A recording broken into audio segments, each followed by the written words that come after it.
충격적인 현실을 전해드리겠습니다. 같은 대학에서 공부하는 두 명의 학생이 같은 비행기를 타고 유럽 여행을 떠났습니다. 하지만 공항에 도착한 순간 이들의 운명은 완전히 갈라졌습니다. 한 학생은 5분 만에 입국 심사를 통과했고 다른 학생은 30분 동안 별도 심사실에서 질문 공세를 받았습니다. 이 두 학생의 차이점은 무엇이었을까요? 나이도 비슷하고 같은 학교를 다니며 똑같은 목적으로 여행을 왔는데 말입니다. 답은 바로 여권의 색깔이었습니다. 한 명은 대한민국 여권을, 다른 한 명은 터키 여권을 소지하고 있었던 것입니다. 여권 파워 랭킹에서 한국은 세계 2위를 차지하고 있습니다. 190개국 이상을 무비자로 여행할 수 있죠. 반면 터키는 54번째 위에 머물러 있습니다. 숫자로만 봐도 엄청난 차이입니다. 하지만 이 숫자가 실제 삶에서 어떤 의미를 갖는지 오늘 한 터키 학생의 이야기를 통해 생생하게 전해드리겠습니다. 같은 하늘 아래 살지만 완전히 다른 대우를 받는 현실. 과연 여권 한 장이 이렇게까지 큰 차이를 만들 수 있는 걸까요? 이야기를 시작하기 앞서 구독과 좋아요 부탁드립니다. 해외에서 한국의 위상을 실감하는 감동적인 이야기들을 계속해서 전해드리겠습니다. 안녕하세요. 저는 아이셰입니다. 터키 보아지치 대학교 국제관계학과에서 공부하고 있는 22살 학생입니다. 런던 정경대학교 교환학생 프로그램에 선발되어 영국에 오게 되었어요. 히드로 공항에 도착했을 때의 기억이 아직도 생생합니다. 입국 심사대 앞에 길게 늘어선 줄을 보며 한숨을 쉬었죠. 제 앞에는 각국에서 온 학생들이 줄을 서 있었어요. 그런데 옆쪽을 보니 자동 출입국 심사대가 있더군요. EU 시민과 일부 국가 국민 전용이라고 적혀 있었습니다. 그때 제 옆에서 한국어로 전화 통화를 하는 여학생을 보았어요. 저와 비슷한 나이로 보이는 그 학생은 자동 심사대 쪽으로 향했습니다. 호기심이 생겨서 그녀를 따라가며 물어봤어요. 혹시 그쪽으로 갈 수 있어요? 네, 한국 여권이면 자동 심사대 이용 가능해요. 터키는 어떤지 모르겠네요. 그녀의 이름은 지은이었습니다. 연세대학교에서 온 교환학생이라고 하더군요. 저는 일반 심사대에서 20분을 기다렸지만 지은은 이미 짐을 찾아서 공항 밖에서 저를 기다리고 있었어요. 아이셰 씨, 괜찮으세요? 오래 걸렸네요. 괜찮아요. 항상 이래요. 사실 괜찮지 않았습니다. 입국 심사관이 저를 마치 의심스러운 사람처럼 바라보며 끊임없는 질문을 던졌거든요. 체류 목적은 무엇인지, 어디서 머물 예정인지, 소지 금액은 얼마인지, 언제 돌아갈 것인지 모든 걸 증명해야 했어요. 심지어 학교 입학 허가서와 기숙사 배정 확인서까지 요구했습니다. 반면 지은은 여권만 보여주고 바로 통과했다고 하더군요. 질문 한마디도 받지 않았다고 했어요. 같은 목적으로 왔는데도 이렇게 다를 수가 있나 싶었습니다. 우연히 같은 기숙사에 배정받은 지은과 저는 빠르게 친해졌습니다. 둘 다 아시아에서 온 외국인이라는 공통점이 있었죠. 하지만 곧 우리 사이에는 보이지 않는 차이가 있다는 걸 알게 되었습니다. 그 차이는 생각보다 훨씬 컸어요. 지은은 영국에 온 첫날부터 자신감이 넘쳤습니다. 어디든 갈 수 있다는 자유로움이 있었어요. 반면 저는 항상 조심스러웠습니다. 혹시 문제가 생기지 않을까, 비자에 문제는 없을까 하는 걱정이 늘 따라다녔거든요. 런던에서의 첫 번째 주말, 지은이 갑자기 제안했어요. 아이셰, 내일 파리 가볼래? 유로스타 표 아직 있더라고. 파리요? 갑자기요? 응, 일요일 밤에 돌아오면 돼. 월요일 수업에는 지장 없어. 저는 당황했습니다. 파리에 가려면 비자가 필요했거든요. 터키 여권으로는 유럽 대부분 국가의 무비자 입국이 불가능해요. 지은에게는 너무나 당연한 일이 저에게는 불가능한 일이었습니다. 저는 비자가 필요해요. 아, 그럼 다음에 미리 계획해서 가자. 지은은 아무렇지 않게 말했지만 저에게는 충격이었어요. 그녀에게는 파리가 런던에서 기차로 2~3시간 거리에 가까운 도시였지만 저에게는 복잡한 서류와 며칠간의 기다림이 필요한 먼 곳이었습니다.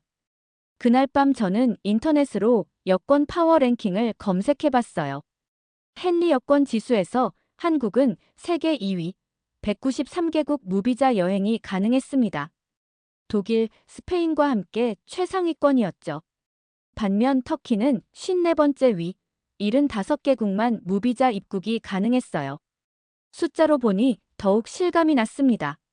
한국 여권 소지자는 전 세계 국가의 90% 이상을 자유롭게 여행할 수 있지만 터키 여권으로는 38% 정도만 가능한 거였어요.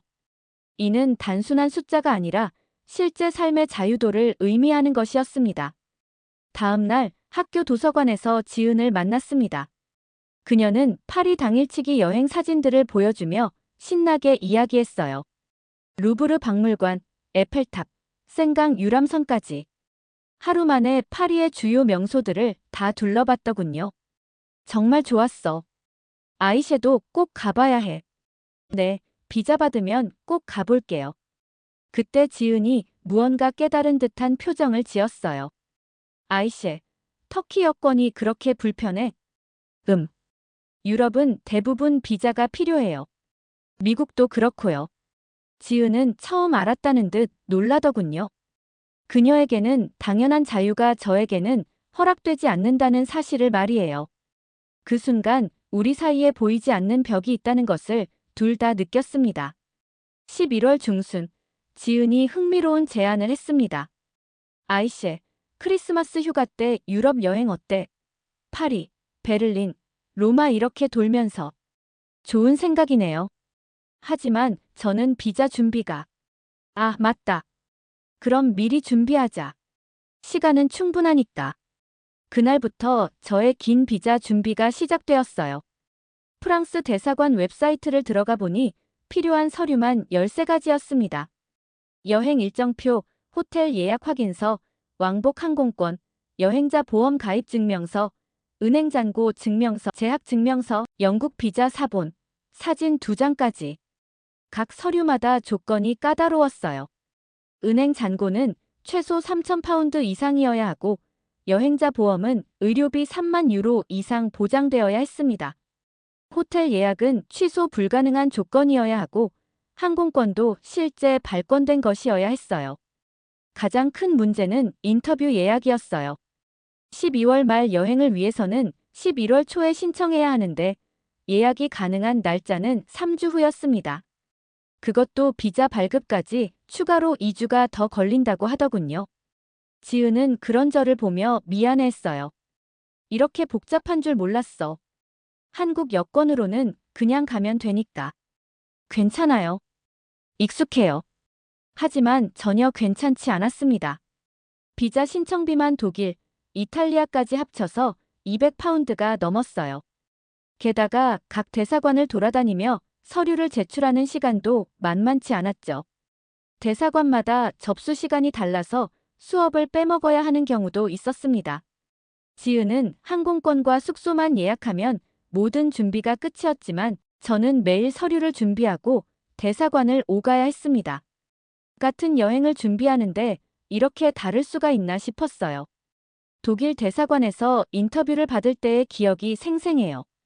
사관 직원이 매우 꼼꼼하게 질문했습니다. 여행 목적이 정확히 무엇인가요? 관광입니다. 친구와 함께 유럽 문화를 경험해보고 싶어서요. 이 친구는 어느 나라 사람인가요? 한국 사람이에요. 같은 학교 교환학생이고요. 한국인은 비자가 필요 없는데 혹시 다른 목적이 있는 건 아닌가요? 같은 목적, 같은 여행인데도 저만 의심을 받아야 했어요. 30분간의 까다로운 면접을 마치고 나서야 7일짜리 관광 비자를 받을 수 있었습니다. 12월 23일, 드디어 우리는 파리로 출발했습니다. 유로스타를 타고 런던에서 파리까지는 2시간 반이 걸렸어요. 하지만 도착하자마자 또다시 현실을 마주해야 했습니다. 파리 북역 출입국 심사대에서 지은은 한국 여권을 보여주고 바로 통과했어요. 심사관이 여권을 한번 훑어보고는 도장도 찍지 않고 그냥 손짓으로 지나가라고 했죠. 전체 과정이 10초도 걸리지 않았습니다. 반면 저는 별도 줄에서 기다려야 했습니다. 터키 여권 소지자는 일반 심사대에서 개별 검사를 받아야 했거든요. 터키에서 오셨군요. 체류 기간은 어떻게 되나요? 사흘 동안 관광할 예정입니다. 숙소는 어디인가요? 예약 확인서 좀 보여주세요. 여기 있습니다. 혹시 파리에 아는 사람이 있나요? 아니요.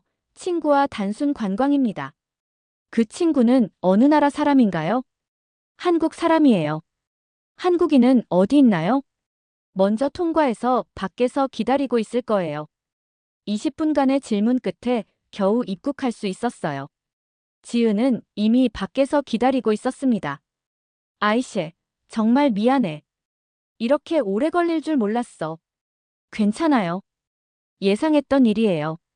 하지만 마음은 무거웠습니다. 같은 목적으로 왔는데 왜 저만 이런 대우를 받아야 하는지 이해할 수 없었거든요. 루브르 박물관에서도 비슷한 경험을 했어요.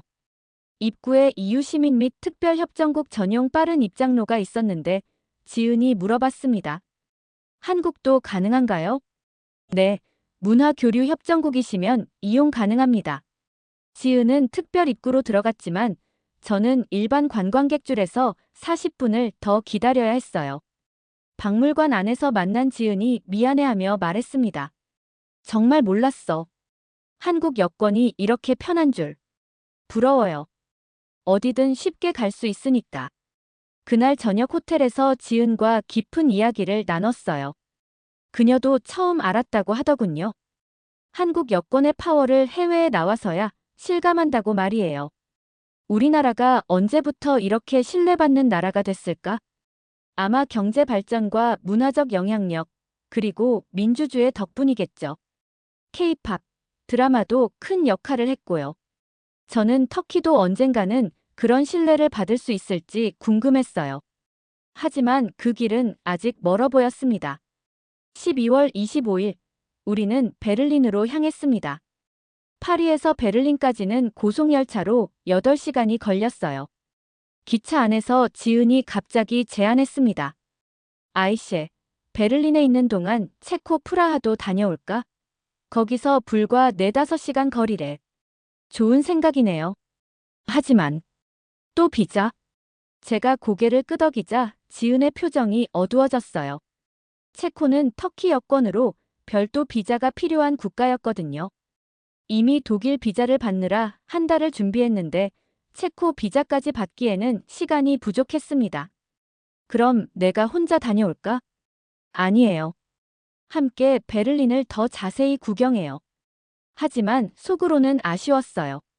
같은 여행인데 왜 제 여권 때문에 선택권이 제한되어야 하는지 이해할 수 없었거든요.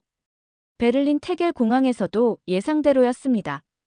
지은은 자동 심사대를 통과했지만 저는 수동 심사대에서 또다시 질문을 받았어요. 독일 방문 목적은 무엇인가요? 관광입니다. 베를린 역사 유적지들을 둘러볼 예정이에요. 어디서 머무르시나요? 밑에 지역 호텔입니다. 예약 확인서 여기 있어요. 터키로 언제 돌아가시나요? 영국으로 먼저 돌아간 후 내년 여름에 터키로 갈 예정입니다. 동반자가 있다고 하셨는데 어느 나라 사람인가요? 한국 사람이에요. 같은 학교 교환학생입니다. 심사관이 제 영국 학생 비자를 꼼꼼히 확인했어요. 마치 제가 불법 체류를 할 것처럼 의심하는 눈빛이었습니다. 비자 조건을 확인하고 은행 잔고 증명서까지 다시 요구했어요. 25분 후에야 독일 땅을 밟을 수 있었죠. 호텔에 도착해서 지은이 말했습니다. 아이셰, 정말 미안해. 매번 이렇게 기다리게 해서. 지은 씨 잘못이 아니에요. 이게 현실이니까요. 그날 밤 호텔방에서 우리는 깊은 대화를 나눴어요. 지은이 궁금해했습니다. 터키도 경제 규모가 작지 않은데 왜 여권 파워가 낮을까? 여러 이유가 있겠지만 아마 정치적 안정성이나 국제적 신뢰도 때문이겠죠. 그리고 상호주의 원칙도 있고요. 저는 한국의 발전상에 대해 생각해봤어요. 한국 전쟁 이후 불과 70년 만에 이렇게 신뢰받는 나라가 된 것이 정말 대단했습니다. 분단 국가임에도 불구하고 이런 성과를 이룬 게 놀라웠어요. 한국은 어떻게 이렇게 빨리 선진국이 됐을까요? 교육에 대한 투자, 민주화, 그리고 개방 정책이 큰 역할을 했다고 들었어요. 특히 문화 콘텐츠의 글로벌화도 중요했고요. 지은의 설명을 들으며 터키도 그런 길을 갈 수 있을지 생각해 봤습니다. 다음 날 우리는 베를린의 상징인 브란덴부르크 문을 방문했습니다. 그곳에서 우연히 한국인 관광단을 만났어요. 가이드가 한국어로 설명하는 모습을 보며 지은이 반가워했습니다. 어머, 한국 분들이네요. 가이드에게 다가가 인사를 나눈 지은. 그 가이드는 베를린에서 15년째 살고 있는 한국인이었어요. 요즘 한국 관광객들 정말 많이 와요. 특히 젊은 분들이요.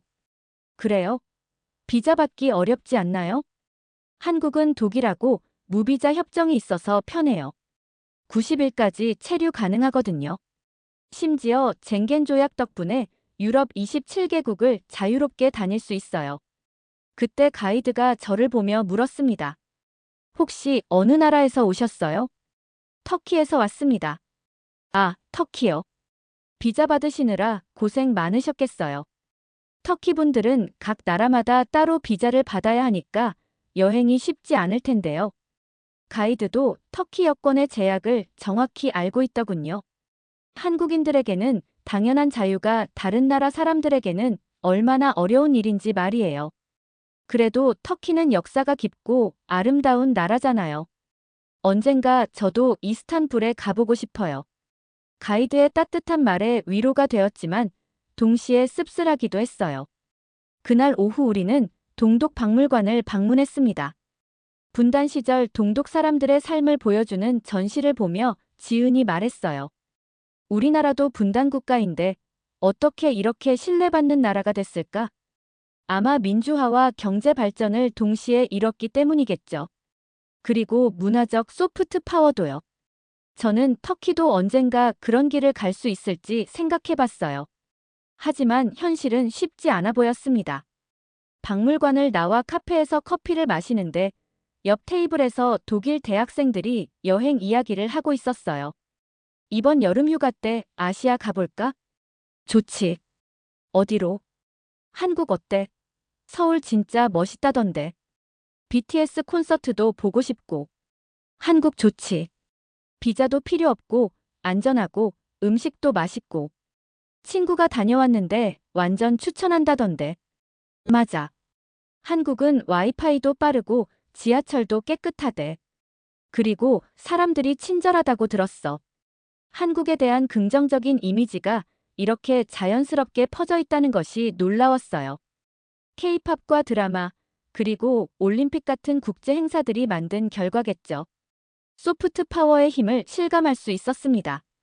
반면 터키에 대한 언급은 전혀 없었어요.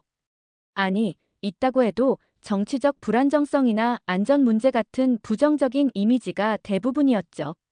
12월 28일, 우리 여행의 마지막 도시인 로마에 도착했습니다. 피우미치노 공항에서 이번에도 예상대로였어요. 지은은 EU 시민 전용 라인을 이용해 빠르게 통과했지만 저는 일반 라인에서 기다려야 했습니다. 이번에는 더욱 까다로웠어요. 이탈리아 입국 심사관이 제게 영어로 꼼꼼하게 질문했습니다. 이탈리아 방문이 처음인가요? 네, 처음입니다. 어떤 곳들을 둘러볼 예정인가요? 콜로세움, 바티칸, 트레비 분수 등 주요 관광지들이요. 혼자 여행하시는 거예요? 아니요, 친구와 함께요. 그 친구는 어느 나라 사람인가요? 한국 사람입니다.